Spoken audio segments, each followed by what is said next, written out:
Procesi i antarësimit nuk është një proces thjesht i qeverisë, apo thjesht i deputetëve në parlament, apo thjesht i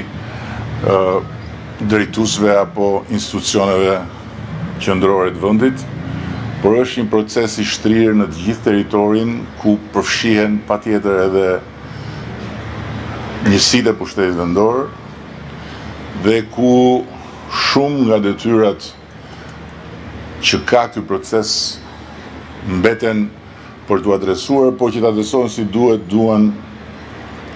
një kapital njerëzor goxha cilësor. Dhe unë kam shumë besim se ne, nëse do të bëjmë gjërat e duhur në çdo hap dhe nëse do ta adresojmë këtë si një prioritet kombëtar të Partisë Socialiste, do të jemi në gjendje që të japim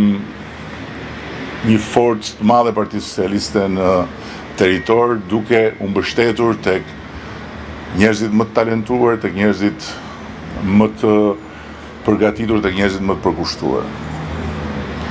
Dhe për të mos u zgjatur, se nuk është